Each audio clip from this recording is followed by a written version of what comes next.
Muy bien, habíamos anunciado, está con nosotros, y me corregía, creo que yo he pronunciado mal su nombre, porque es Frank Almanza, coordinador nacional, fiscal superior, coordinador nacional de fiscalías ambientales. La Fiscalía no participó en esta reunión, esto ha sido considerado, ha expresado su sorpresa y su preocupación la fiscal de la Nación, pero yo quería preguntarle, usted es una persona que trabaja justamente en esta materia desde hace ya buen tiempo, estaba leyendo algunas entrevistas suyas, este es un problema que ha dejado de ser un problema pequeño, social, ha crecido. Hoy la minería ilegal está en alianza, ¿no?, con mafias que se dedican al narcotráfico, a la extorsión, es decir, es un tentáculo o es un poder económico, el lavado de activos, entre otras cosas. 10 regiones afectadas por este problema, 22 ríos contaminados, en riesgo por este problema. ¿Cuál es el aporte que puede hacer el Ministerio Público luego de que hayamos escuchado al presidente del Consejo de Ministros decir que todas las sugerencias, digamos, los aportes que puedan hacer las instituciones será bien recibido? En principio, ¿ustedes gustarían de participar? ¿Han hecho algún trámite, algún acercamiento para poder participar de la nueva mesa técnica o de la nueva convocatoria? Bienvenido. Buenas noches. Buenas noches. Muchas gracias por la invitación y saludo a todos sus radioyentes y también televidentes. Debo informar que hoy día en horas de la tarde se nos ha cursado una comunicación para participar en la reunión del día viernes y hemos confirmado nuestra participación. El Ministerio Público va a participar. Hemos sido invitados y bueno, hemos decidido participar y el día viernes estaremos en la mesa. Así es. Van a estar. Vamos a estar. Interesante. Yo le decía que había revisado alguna información, pero me gustaría que usted nos cuente sobre la problemática, que no es igual en todas las regiones, pero cuáles son las dificultades que al cabo de este tiempo, del crecimiento de esta actividad, hoy se presentan, los obstáculos para la Fiscalía y para poder finalmente poner a los mineros ilegales aliados con la corrupción y con la delincuencia más violenta tras las rejas. De hecho, el Ministerio Público viene trabajando a nivel nacional, todas las fiscalías ambientales, en operaciones de interdicción. Todos los días tenemos en los lugares donde hay minería ilegal interdicciones. Sin embargo, eso no es suficiente.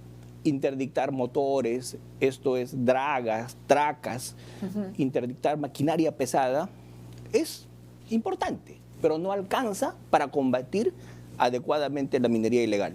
Nosotros consideramos que se tienen que desplegar acciones de inteligencia operativa, se tiene que establecer quiénes son los que están detrás de esta actividad, identificar a las organizaciones criminales, pero para eso necesitamos herramientas legales que hemos perdido. Por ejemplo, los delitos de minería ilegal no se pueden investigar bajo los alcances de la normatividad de crimen organizado, porque se han dado leyes, se ha modificado la ley 30.077 y se ha levantado la valla a 5 años para que se pueda investigar un delito como crimen organizado. ¿Este Congreso ha hecho la modificación? Sí, claro. Ajá. Y entonces, a partir de allí, y esta es la parte que quiero ser bastante enfático, nosotros no podemos hacer interceptaciones telefónicas, entregas vigiladas, no podemos hacer técnicas especiales de investigación que siempre se hacen para establecer quién está atrás en una organización criminal, porque ya no podemos investigar con las normas que faculta la investigación en crimen organizado. Eso es sumamente interesante. Estamos hablando de la ley 30077. Que fue modificada. Claro, que fue modificada y que ahora exige que el delito tenga una pena mayor a 5 años. ¿Cuánto tiene la minería ilegal? No, pues no llega a 5 años en el tipo base. Entonces, como no llega a 5 años, primero, no podemos acudir ante la Corte Penal Nacional, porque la Corte Penal Nacional, que es especializada para crimen organizado, ya no puede ver hoy día minería ilegal. Entonces tenemos que ir a los juzgados de cada departamento, con lo cual tenemos criterios dispares. Si verían estos casos, los magistrados de la Corte Penal Nacional tendríamos criterios uniformes y tendríamos magistrados especializados en combatir crimen organizado. Y eso no lo podemos hacer. Y es una limitante importante no tener esta norma para aplicarse a estas investigaciones. Pero además usted mencionó algo como, por ejemplo, las interceptaciones telefónicas, que son una herramienta para la inteligencia importantísima. Exactamente. Y eso no se puede hacer. Porque todo lo que es investigación de ese tipo solamente está permitido en delitos de crimen organizado. Un juez normalmente no permite este tipo de medidas en delitos que no son considerados ¿Usted de esa diría gravedad. que el Congreso sabía de estas consecuencias? ¿Se advirtió al Congreso de estas consecuencias con relación a la minería ilegal? ¿Usted diría que esta modificación fue una modificación detrás de la cual hubo intereses políticos, pero alimentados por los intereses de la minería ilegal? Esperemos que el Congreso rectifique, así como rectificaron el tema de la detención preliminar, que dieron marcha atrás. Esperamos que también rectifiquen acá, porque necesitamos esas herramientas los fiscales para investigar y no limitarnos solo a interdicciones. Nosotros queremos establecer quiénes están detrás. Por ejemplo, hablamos de interceptaciones telefónicas. La interdicción, entiendo, la continúan haciendo, que es, si uno hace la equivalencia con el narcotráfico, es irrumpir de pronto. Así creo que el día de hoy hubo una intervención importante en Patás, ¿no? Intervenir, por ejemplo, vehículos de pronto y poder pedirle la documentación adecuada o de pronto intervenir donde hay dragas, por ejemplo, que están prohibidas en los ríos. ¿A eso se refiere usted con interdicción? ¿Operativos? Sí, además, esos operativos se van a realizar siempre porque nosotros los venimos haciendo. En el río Nanay hemos trabajado los últimos 5 días, hemos interdictado más de 13 motores, hemos destruido campamentos, estamos haciendo esa labor, pero en las interdicciones nos limitamos, porque hasta ahí llegamos, a destruir herramientas, a destruir el material. Claro. Pero normalmente las personas que están haciendo esa actividad fugan, y como no se les puede capturar, no hacemos mayor cosa porque sigue operando al día siguiente esta organización con nuevas máquinas, con nuevas herramientas. La forma más efectiva de acabar con esta actividad que está generando, como usted bien ha dicho, tanta violencia, extorsiones, sicariato, trata de personas, corrupción, la única forma es encontrar a los responsables, a los que están atrás, a los verdaderos propietarios. Exacto. Estamos hablando de los cabecillas, los capos, para ponerlo cuando uno compara, porque la estructura del narcotráfico nos sirve para entender cómo ha ido creciendo, no al que vende la droga al menudeo, sino al capo de la mafia. A eso se refiere usted. Ahora, también hay una objeción a la ley de extinción de dominio, que tampoco está alcanzando los delitos ambientales. ¿Nos puede explicar eso? Sí, en delitos ambientales nosotros vemos, por ejemplo, embarcaciones que hacen pesca ilegal. Ajá. Incautamos las embarcaciones. Normalmente hacíamos extinción de dominio. ¿Qué es esto? Pasaba a poder de Pronavi y Pronavi podía disponer de esas embarcaciones. Hoy día, al haberse modificado la ley de extinción de dominio para delitos ambientales, no podemos aplicarla a menos que haya sentencia firme. Eso es, en la práctica, se derogó la extinción de dominio para delitos ambientales. Porque si esperamos a que haya sentencia firme, ya no es extinción de dominio, ya se convierte en un comiso, en un decomiso, que es una consecuencia al final del proceso. Entonces ahora tenemos ese drama en más de 40 embarcaciones que no podemos qué hacer porque esas embarcaciones, primero no tenemos dónde guardarlas. Identificadas ya. Identificadas, incautadas, pero que no se puede interdictar por una razón. Porque interdictar una embarcación es hundirla y eso contamina. ¿Qué tendría que hacerse? El desguace, desarmarla. Y para desarmarla se tendría que tener presupuesto. Entonces, lo que se hacía siempre era esa embarcación, se incautaba, se hacía el proceso de extinción de dominio, pasaba a poder del Estado y el Estado las podía utilizar. Pero eso ya no se puede hacer hoy día.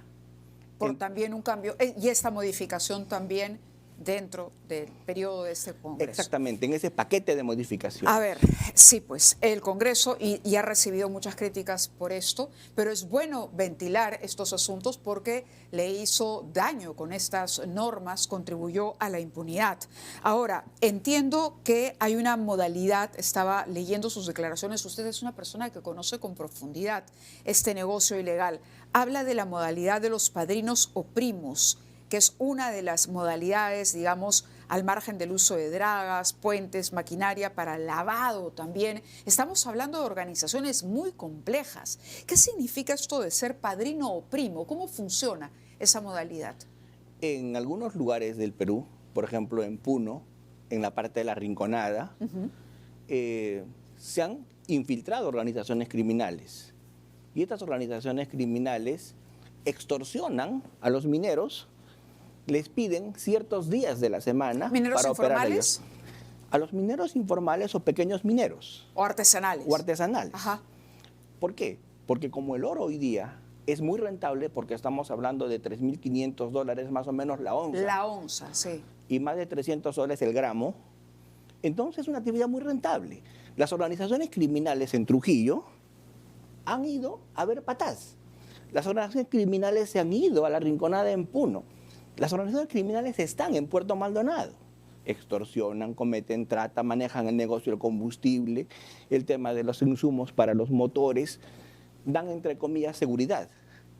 Y estos padrinos o primos son una forma de extorsión que da alrededor de esta actividad y genera ese nivel de violencia que usted comentaba cuando empezamos la entrevista. Sí, es bien interesante y yo quiero aquí recalcar algo porque la falta de la presencia del Estado fue también o es, ¿no?, un problema para que, por ejemplo, el BRAEM continúe en la situación en la que se encuentra. Es decir, el día que las Fuerzas Armadas dejen el BRAEM, el Estado no ha cumplido con la parte justamente de llegar a estas poblaciones y en muchos casos el narcotráfico lo hizo con bastante astucia, ¿no? Ocupó, le dio a la población aquello que el Estado no le daba. ¿Estamos camino a eso con la minería ilegal? Ya hemos llegado en algunos lugares, podría, digamos, llegar el caso, ¿no?, o llegar al punto en que la propia población que se beneficia finalmente porque de pronto hay algún tipo de negocio que puede rentabilizarse, ¿no?, que forma parte de este circuito, salga incluso a proteger como antaño se protegió a capos de la mafia porque le entregaban, daban recursos a la población. De alguna manera solucionaban problemas de la población, ponían postas, en fin, hacían de Robin Hood, si se quiere. ¿Usted diría que es un esquema similar el que se puede estar presentando? Sí, claro, se está presentando ya en la zona del Tambo, en la frontera con el Ecuador, la zona del Condorcanqui. Las comunidades nativas de la zona, algunas, por no decir todas, están apoyando esta minería ilegal por lo que usted acaba de decir, por el apoyo, entre comillas, económico que se le da, por la economía ilegal que se genera a partir de esta actividad.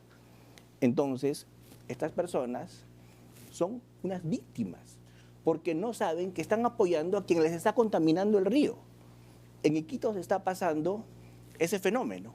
Supuestamente, veíamos un reportaje hace algunos días donde los mineros ilegales decían que el Curaca supervisa que no se vierta el mercurio al río. Eso es imposible. El mercurio se vierte al río. Las poblaciones de las comunidades nativas tienen altos índices de mercurio en la sangre. Tienen 5 veces más mercurio que el que la Organización Mundial de la Salud permite. Y no lo digo yo, lo dicen estudios que recientemente se han publicado. Y entonces, esta gente que apoya la minería no sabe el daño que está sufriendo. Porque como el Estado no ha llegado y esta economía informal en alguna medida les facilita la subsistencia, apoyan la actividad. Pero el daño es irreparable. Claro, no, entiendo la mecánica porque, claro, resulta mucho más fácil de entender cuando uno compara al narcotráfico. El caso, recuerdo, de Demetrio Chávez Peñarrera, el propio Pablo Escobar en Colombia, que era gente que repartía dinero a la población, ¿no? Financiaba de pronto pequeños negocios. Entonces la gente los empieza a ver como benefactores. Y ese es el riesgo de pronto de que la actividad se encuentre incluso una protección o una barrera social que la defienda. Porque además ante el descontento que hay con relación a nuestras autoridades, a ver la desaprobación que tiene el gobierno, el propio Congreso, pero también hay un problema de recursos de la Fiscalía. Hemos entrevistado en varias ocasiones a la doctora Delia Espinosa y ella ha mencionado que por más esfuerzos que se haga y que se le explique al ministro de Economía que se necesitan recursos. En el caso de las fiscalías que usted coordina, ¿cuáles son estas necesidades y cuál es la realidad que no conocemos, dificultades que tengan para llevar adelante su trabajo? Tenemos la primera dificultad que les ¿Hay fiscalías suficientes? Primero que no tenemos presupuesto. El presupuesto 128, que era un presupuesto que era para todo lo que es combate contra la minería ilegal, se mantiene, pero se excluyó de ese presupuesto a la Fiscalía. La Fiscalía ya no está, con lo cual las Fiscalías ambientales ya no reciben ese presupuesto. Por lo tanto, en todos los operativos que nosotros podemos realizar, tenemos que depender de DICAPI, de la Marina, de la Policía, del Ejército, para que nos movilice, para que nos dé la logística, porque nos hemos quedado sin presupuesto. Y así no podemos tener el número de fiscalías suficientes como para enfrentar esta actividad. Nos han creado 2 fiscalías con 5 adjuntos cada fiscalía para Patás, a partir de la muerte de 13 personas. Nos dieron 5 millones para crear esas fiscalías en Patás. Pero lo triste es que pareciera que tienen que haber 13 fallecidos para que digan hay que crear 2 fiscalías. Pero eso mismo se puede o se tiene que hacer seguramente en Puno, en Madre de Dios, en todas las zonas que en este momento tienen problemas serios de minería ilegal. Nosotros creemos que un problema que asumimos en la Fiscalía es la falta de presupuesto. Otro problema que tenemos es estas deficiencias normativas. ¿Cuánto falta? ¿Se puede estimar? Si solamente para Patás necesitábamos 5 millones para medio año, solamente para Trujillo, multipliquemos eso por todos los departamentos donde hay minería ilegal, por lo menos 10 millones por cada lugar para implementar fiscalías, por lo menos. Pero ese presupuesto que nosotros lo hemos dimensionado y lo hemos pedido y lo hemos insistido, no se nos ha dado. Y es más, cada año se nos recorta un presupuesto. El presupuesto, en vez de subir, cada año se disminuye. Entonces tenemos 2 grandes dificultades. Primero, el tema presupuestario y segundo, el tema normativo. Habíamos conversado durante la primera parte de la entrevista de los problemas con las normas. El suscrito estuvo en Naciones Unidas. Se hizo una reunión en Viena, Austria, hace poco menos de un mes. Acudimos a esas instancias internacionales y expusimos ante más de 80 países la necesidad de que el protocolo de Palermo que ve crimen organizado expresamente diga, expresamente para que eso lo vincule al Perú, que la minería ilegal es un delito grave, que la minería ilegal debe ser considerado de crimen organizado. Y en eso hemos estado de acuerdo todos los países. Correcto, por lo que entiendo, usted podría llevar estos planteamientos entonces a la reunión del viernes. ¿Cuál sería el pedido concreto al gobierno, por un lado, que entiendo irá por el lado presupuestal, pero de pronto también aprovechar la presencia del presidente del Congreso y exponer esto en la mesa? Usted nos dirá. Seguramente eso, y sobre todo, hace unos días se intentó aprobar una ley MAPE en el Congreso, sí, en la comisión. Sí. En esa ley se estaba permitiendo hacer procesos de formalización a mineros ilegales de río. Esto es minería aluvial. Y esa minería está prohibida en todo el mundo. Ningún país del mundo permite minería en río por el altísimo grado de daño ambiental y contaminación que se hace. ¿Cuántas dragas operan en el país? Solamente en Puerto Maldonado, seguramente en Madre de Dios, tenemos más de 10.000. 10.000. Por lo menos. Pueden ser más. De las cuales se destruyen 20, 30, 40. ¿En qué tiempo? En un mes. Entonces, el daño que se les hace con estas interdicciones es casi simbólico. Cosquillas. Es casi simbólico. Claro, cosquillas. Doctor, yo le agradezco que haya estado con nosotros. Algo más que quisiera decirnos antes de terminar la entrevista para poder entender. Yo creo que ha sido muy aleccionador para todo el público comprender todas las aristas de este problema, porque no se trata únicamente, no se restringe el problema al registro, al reinfo, si lo prolongamos, si no lo prolongamos. Hay otras cosas que hacer, cambios, modificaciones legales, crear un marco legal ad hoc, pero dotar también a quienes van a intervenir en la investigación de todas las herramientas necesarias, sobre todo trabajo de inteligencia. Palabras finales. Sí, nosotros vamos a estar el día viernes dando los aportes correspondientes en esta mesa, vamos a exponer nuestros puntos de vista y bueno, creo que en base al diálogo esperemos que se lleguen a soluciones asertivas. De acuerdo, nosotros también lo esperamos y conversaremos seguramente para conocer cuáles fueron los resultados y si hubo receptividad, que esperemos la haya. Muchas gracias por haber estado con nosotros. Al contrario, muchas gracias por la invitación. Gracias. Hacemos una pausa y cuando regresemos vamos a conversar sobre el tren que ha llegado, el tren que debería empezar a unir Lima y Chosica pronto, de acuerdo a lo anunciado por el alcalde Rafael López Aliaga. Gracias, buenas noches.